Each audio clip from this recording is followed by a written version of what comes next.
위대한 진리가 예루살렘 교회에 선포되었습니다. 이렇게 예루살렘 교회에 이방인에게도 생명 얻는 회개가 전달되었다라는 말씀 이후에 이제 화면이 안디옥으로 향하여 싹 옮겨집니다. 예루살렘 중심의 사역이 이제 안디옥으로 포커스가 화면이 쫙 바뀌어지는 거예요. 먼저 우리 지도를 먼저 볼까요? 우리가 세계 지도, 황금색 지도를 찾아보니까 있어서 전에 검은색 지도였는데 황금색 지도,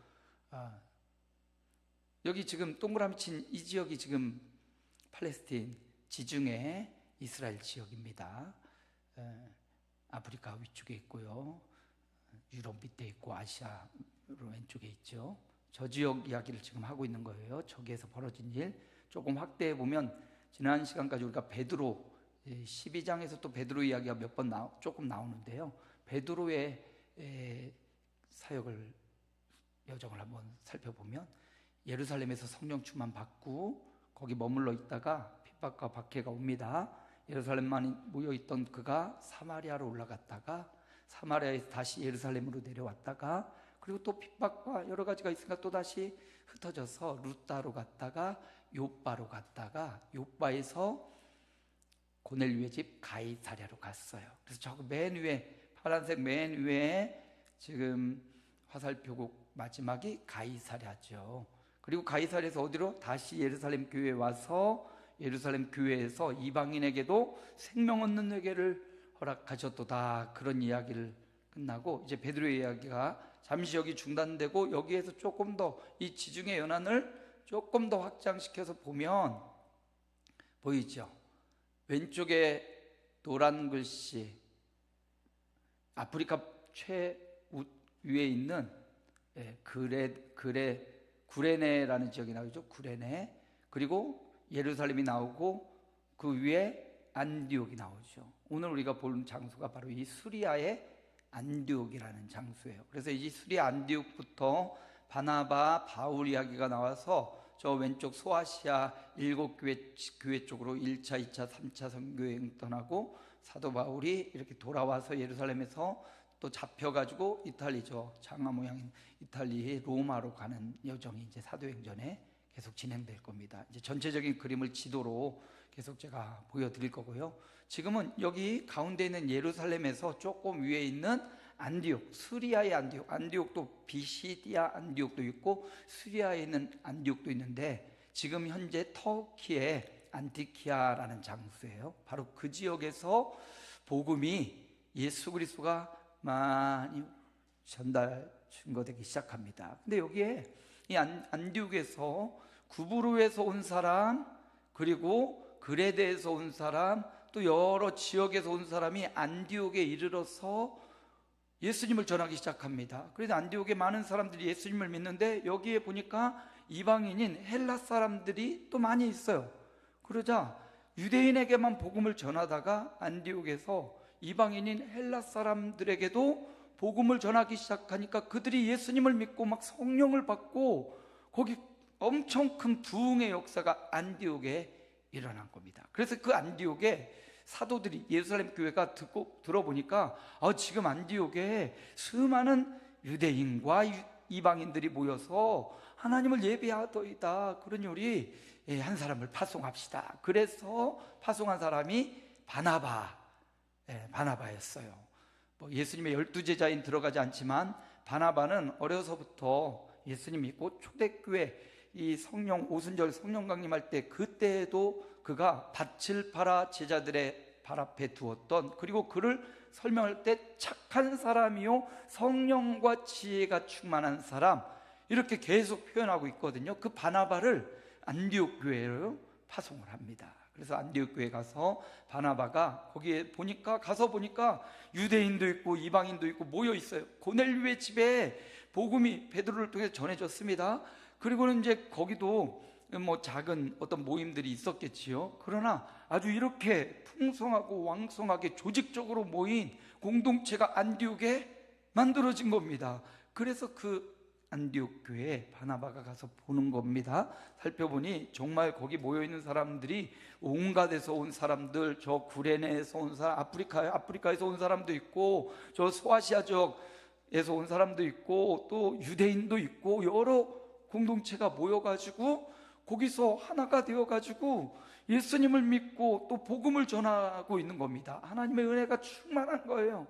그래서 바나바가 거기서 착한 사람, 성령 충만한 바나바가 혼자 그 사역을 감당하지 못하겠으니까, 저 위에 보면 다소라는 점, 빨간 점 위에 있죠. 다소에 지금 사울이 다소로 도망가서 지금 고향에 가가지고 성경을 보고 자숙하고 있거든요.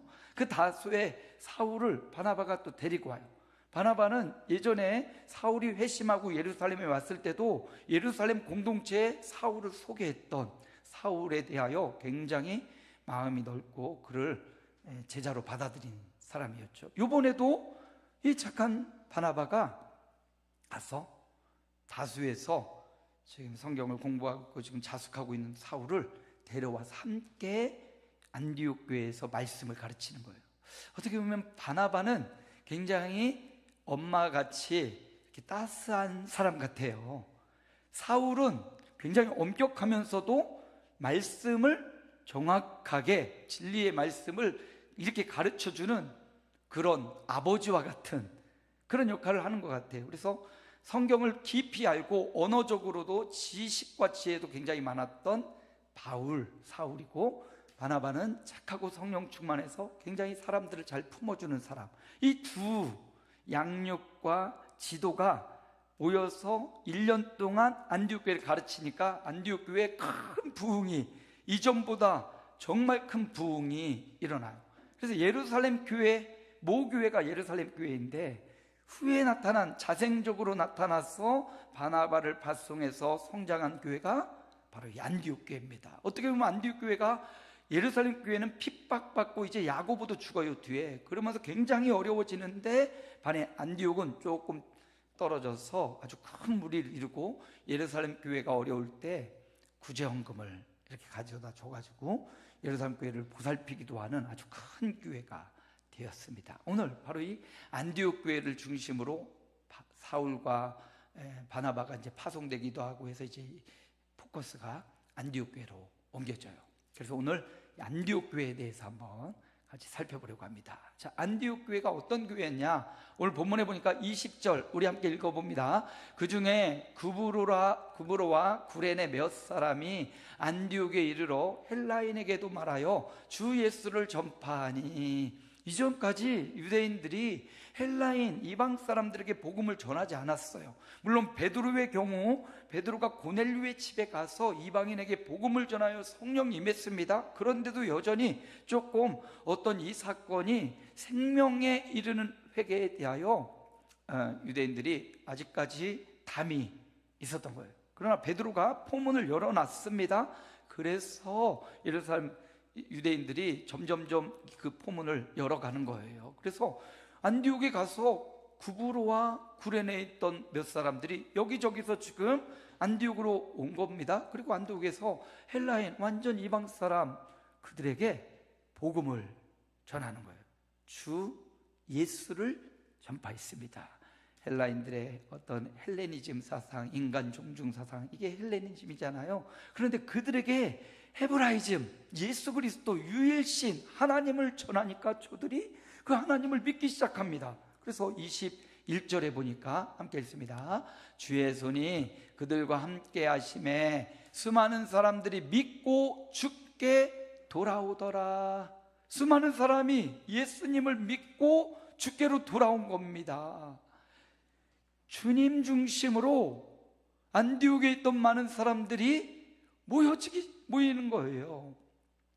예전에 우리 놀이터에 가면 그 뺑뺑뺑뺑 도는 거 있잖아요. 그거 뭐라고 하죠? 저 용어를 모르겠어요. 뺑뺑이라고 말하거든요. 우리 어릴 적에 그 뺑뺑이 놀이터에 뭐 몇 개 있습니까? 그네 하나에다가 미끄럼틀하고 뺑뺑이, 이거 있으면 정말 좋은 놀이터 아니에요? 그 뺑뺑이 탈 때 여러분 어지럽잖아요. 근데 어릴 때는 뭐 어지러운 게 어디 있어요. 그거 타고 나면 빙빙빙빙 돌지만 얼마나 재밌어요. 그래서 그걸 잡고 얼마나 빨리 돌리느냐. 또 여자아이들이 그렇게 타 있으면 힘자랑 남자아이들 해야 되잖아. 타봐 타봐 하고 태운 다음에 막 엄청 세게 막 돌리는 거예요. 그러다가 돌리다가 막 넘어지고, 돌리다가 그거 잡고 그냥 원심력에 의해서 쭉 뻗어서 그 힘으로 빙빙빙빙 돌다가 그 놓쳐가지고 막 밑에 떨어지고 막 코피 나고 다쳤던 경험들이 많아요. 여러분, 그 뺑뺑이를 생각해 보면 좋을 것 같아요. 그 뺑뺑이가 무섭다고 바깥으로 나오면 속도가 더 빨라집니다. 그 뺑뺑이는 안으로 들어가서 그 기둥 잡고 얘들이 이렇게 돌리면 반대로 이렇게 돌아가면 별로 안 어지러워요. 그렇죠? 지혜로운 여자아이들은 거기 막 돌리기 시작하면 아우 무서워 그러면서 거기 가운데 잡고 이렇게 돌면서 너 힘 써봐라, 내가 어지럽나 하면서 그렇게 막 반대로 돌아요. 저 여기 위대한 진리가 있습니다. 여기 안디옥 교회는 구부로 아프리카, 어떻게 보면 피부색이 다른 흑인들이 그 교회에 왔어요. 그리고 유럽에 있는 피부 하얀 사람도 있고, 또 유대인들도 좀 백인에 가깝죠. 그 피부색도 다르고 생각도 다르고 지역도 다른 사람들이 모여가지고 다른 사고와 다른 이상을 갖고 있어요. 다른 철학을 갖고 있고 다른 지식을 갖고 있어요.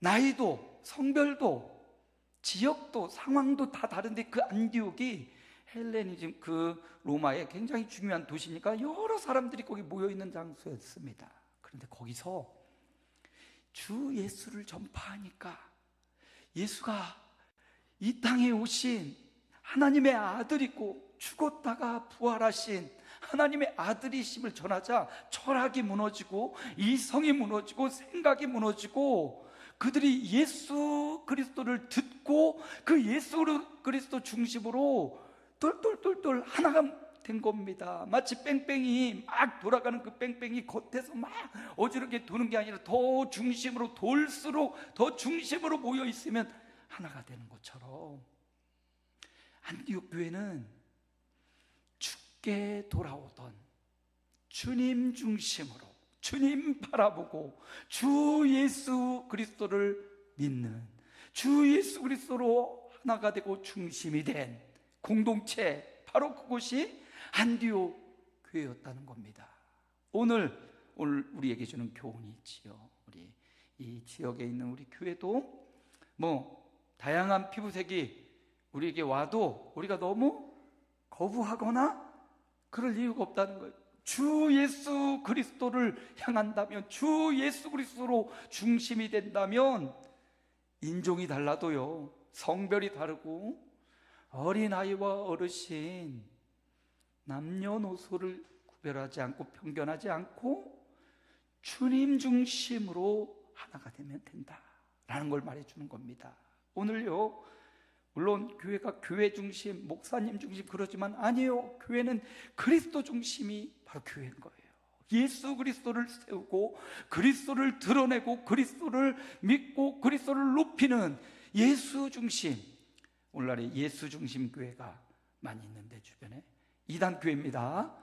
이초석 목사에 의한 이단 교회예요. 이름은 너무 좋아요, 예수 중심. 근데 이름은 너무나 좋은 거예요. 여러분, 그 교회는 안 다니면 안 돼요. 그러나 우리 마음과 언어는 예수 중심으로, 우리 아름다운 교회가 목사 중심, 물론 이제 행정적이고 교회 어떤 그룹 공동체 안에서는 목사님 중심으로 가야 돼요. 목사님보다 다른 목사님 막 좋아하고 그럼 제가 실족하겠죠.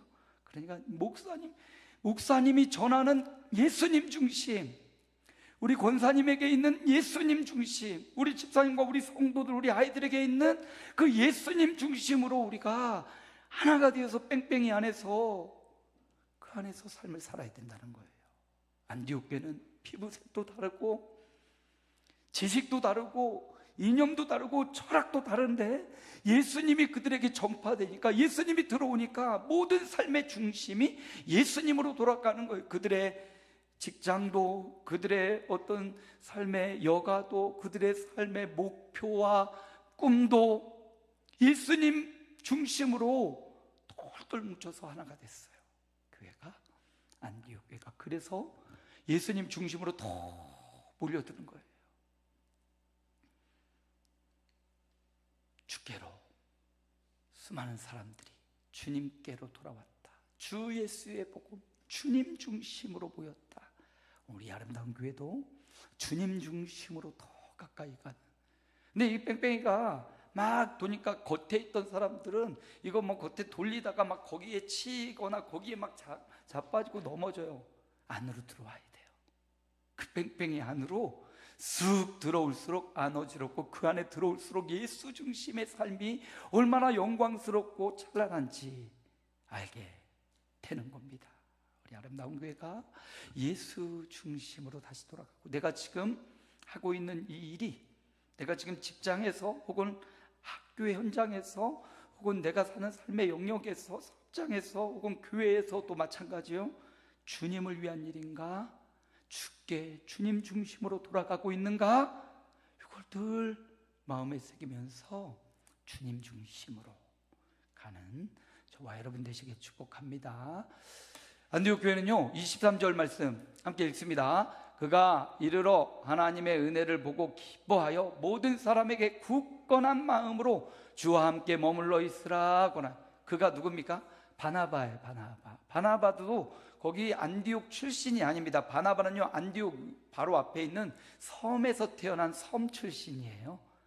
근데 그 바나바가 예수님 믿고 초대교회부터 성령의 역사 함께 하더니 이 착하고 성령 충만한 바나바가 안디옥 교회에 파송된 거지요. 그리고 안디옥 교회에 가서 열심히 안디옥 교회 사람들을 둘러본 겁니다. 둘러보니까 그들이 은혜가 충만한 거예요. 하나님을 믿는 은혜가. 근데 그 은혜가 계속 돼야 됩니다. 한 번의 은혜로 살아갈 수가 없어요. 우리 인생이 단 한 번의 은혜 가지고 살 수가 없어요. 그래서 이렇게 말해요. 주와 함께 머물러 있어라. 어떨 때 우리가 은혜가 있냐?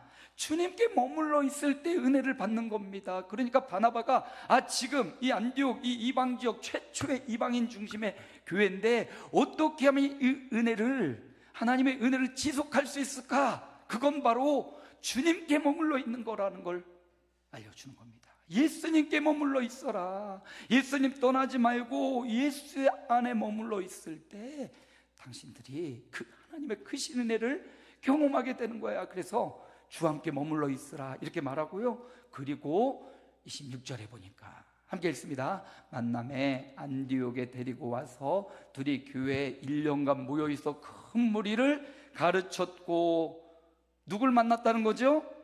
사울을 가서 사울을 데리고 온 거예요.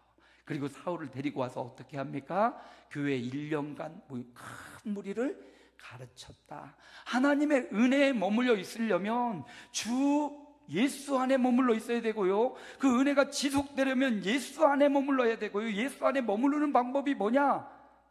바나바는 생각하기를 예수 안에 머물러 있는 것은 막 찬양을 하고 어떤 엑스타시를 느끼고 기도 응답을 하고 방방 뛰어서, 물론 그게 우리 하나님의 은혜에 머물러 있는 방법이긴 해요. 그런데 바나바가 선택한 거는 성경을 잘 알고 복음으로 돌아온 사울을 데려온 거예요. 그리고 사울과 함께 뭐예요? 큰 무리를 가르쳤어요. 이 말은 사울과 바나바는 가르쳤다는 말이고, 안디옥 교회 입장에서 보면 배웠다는 거예요. 하나님의 은혜, 주 예수 안에 머물러 있는 것, 그거는요 배움에서 오는 겁니다. 여러분, 끊임없이 배우는 거예요. 성경을 배우고 말씀을 배우고 삶의 현장에서 하나님이 말씀해 주시는 의미와 뜻을 배우지 않으면 그 은혜에 머물러 있을 수 없다라는 걸 안 겁니다. 그래서 어떻게 보면 바나바는 양육자로서 저들이 지치고 힘들 때 조금 더 해보자, 그리스도 안에 은혜가 있어, 그래 힘들어도 함께 말씀을 배우자, 이렇게 아마 양육하면서 저들을 권면하고 지지했을 거고, 사울은 그 똑똑한 머리로 예수 그리스도의 십자가와 부활의 복음을 철학과 이념과 자기가 갖고 있는 모든 걸 동원해서 예수가 살아계신 하나님의 아들이라는 사실을 성경 곳곳을 들어다가 그들에게 깨우쳐줘요. 그래서 행함으로 구원받는 게 아니라 믿음으로 구원받는다. 이제 이 바울의 가르침, 여기 1년간 가르침은 로마서가 대부분 말해주거든요. 로마서의 내용이 사도 바울의 핵심적인 가르침이에요. 어딜 가도 사도 바울이 이제 이 안디옥부터 떠나서 소아시아, 유럽, 그리고 다시 예루살렘 와서 다시 로마까지 가는데, 그가 갖고 있던 거는 이 십자가 복음이거든요. 그걸 언제 동안 1년간 끊임없이 그들에게 가르쳤어요. 그 가르침, 그리고 그 배움이 안디옥 교회가 하나님의 은혜에 머물게 하고 주 예수 그리스도 안에 있게 했다라는 겁니다. 지역교회는 이제 선교하는 교회가 있고 지역교회가 있어요. 안디옥 교회는 지역교회죠. 지역교회로서 선교하도록 바나바와 바울을 파송해서 또 다른 지역교회를 세우는 역할을 했어요. 바나바와 바울이 선교사 되어 가는 곳마다 복음 전하고 교회를 세워놓고, 또 다른 곳에 가서 교회를 세워놓고, 남아있는 지역교회는 여전히 그곳에서 있어야 됩니다. 선교하는 교회는 이 복음을 가지고 또다시 교회를 세우고, 교회를 세우면서 또 전진하며 교회를 세워가요. 이 두 가지 사역, 이 안디옥 교회가 바나바와 바울을 위해서 끊임없이 후원하고 지원하니까 바울과 바나바는 가는 곳에서 복음 전하고 교회를 세웠던 역할을 했던 겁니다. 자, 저와 여러분에게 있어 이 무리를 가르치고 배웠다는 사실, 하나님의 은혜는요 배우는 자에게 있어요. 그래서 어떻게 배웁니까? 이렇게 설교 시간에도, 이 예배 시간에 하나님 앞에 온전히 영광을 돌리며 이 설교를 통해서 하나님의 말씀을 배워가는 거예요. 오후에도 그 말씀을 또 배워가는 거예요.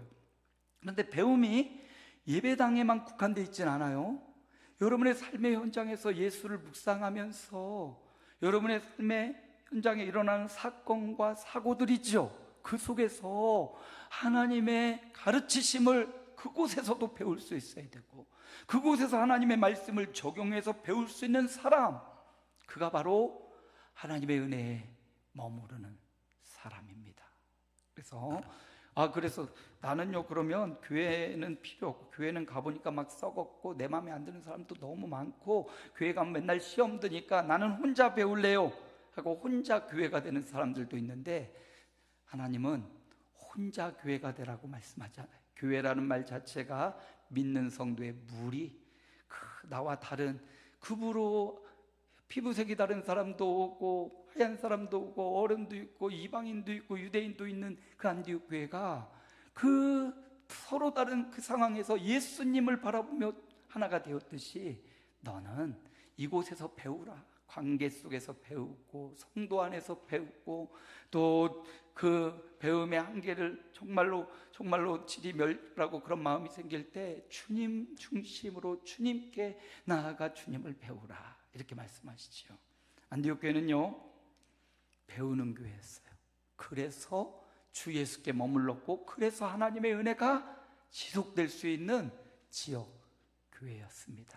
우리 아름다운 교회도 하나님의 은혜가 너무 중요하잖아요. 그 하나님의 은혜 어떻게 그 하나님의 은혜 계속 받을 수 있는가? 예수님 앞에 머무는 거예요.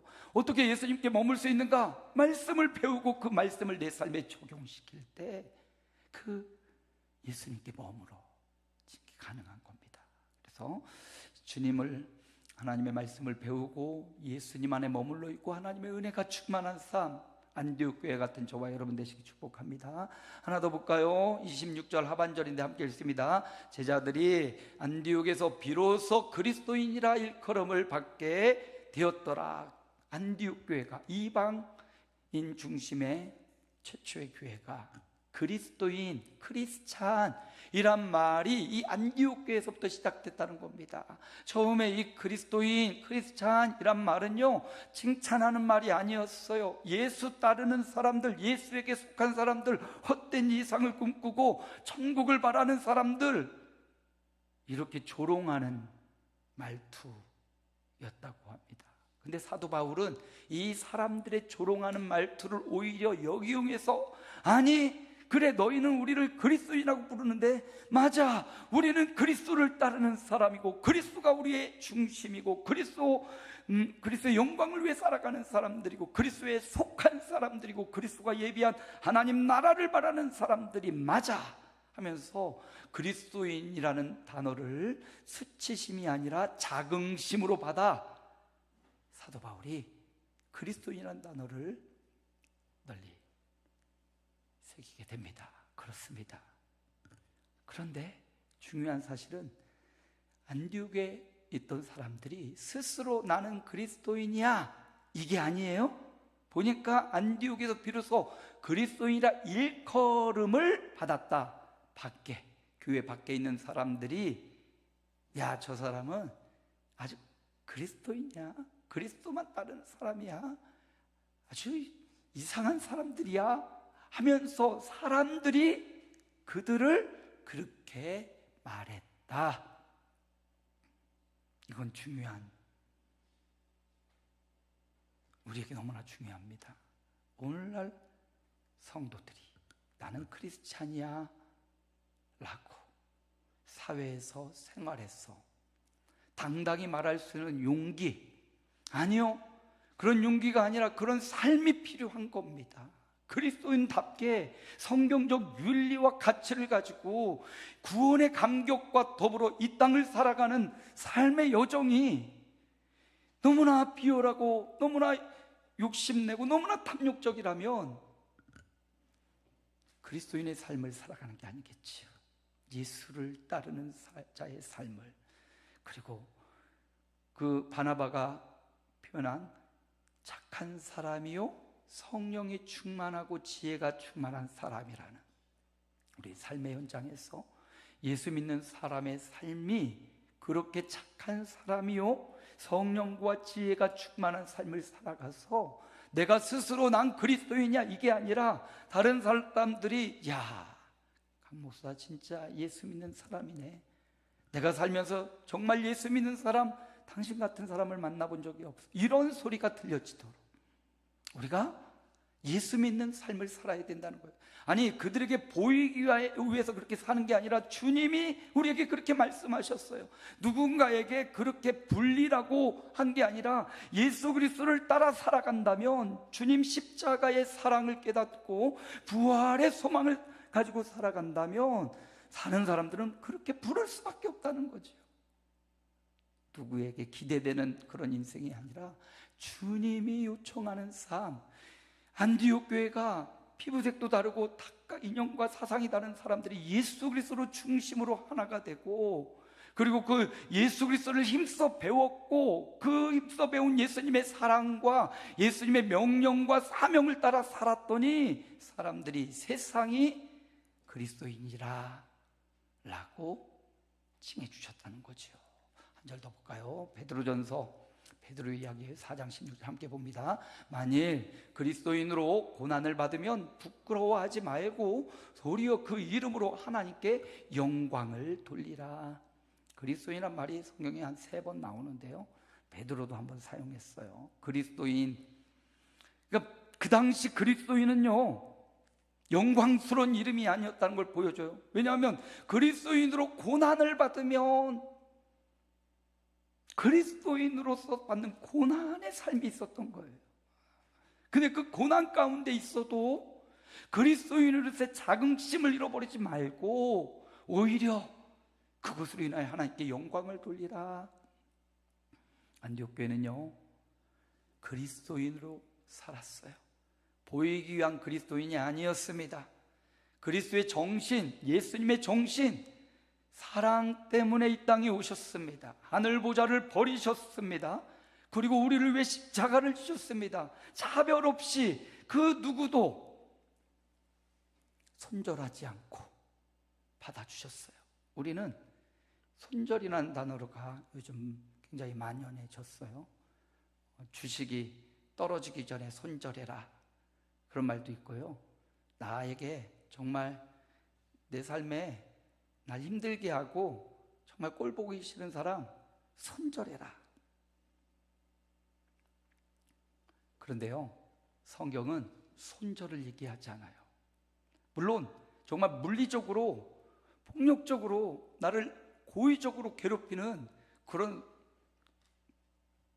악한 무리에게는 손절이 필요합니다.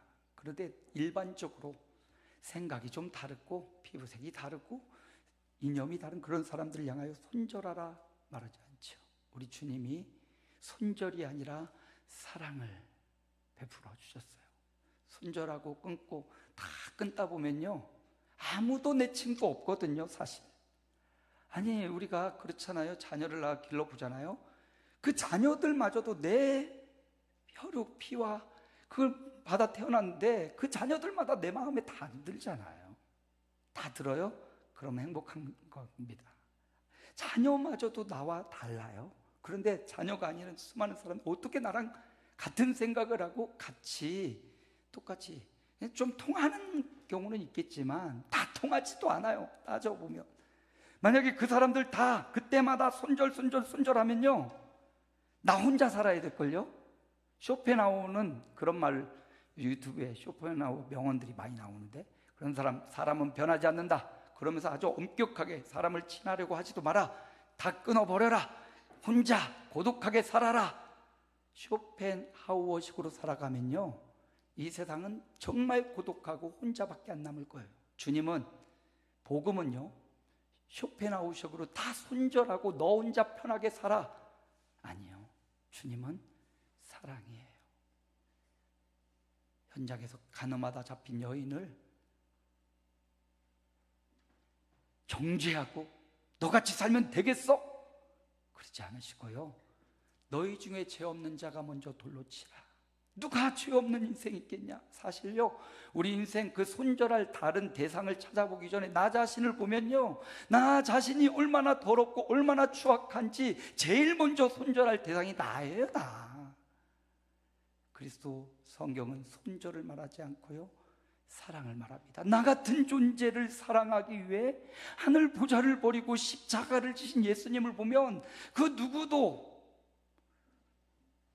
사랑할 수 있는 용기가 생겨납니다. 나를 사랑하신 주님, 나도 이웃을 내 몸처럼 사랑하신 주님의 말씀, 그 말씀 붙잡고 손절하지 않고 그를 봐주고 기다려주고 용서하고 또는 품어주고, 또 나도 누군가에게 손절당한 그런 인생이기 때문에 나도 좀 긍휼히 여기시면서, 안디옥교회는 손절하는 교회가 아니라 그리스도를 닮아가고 그리스도가 살아있는 교회.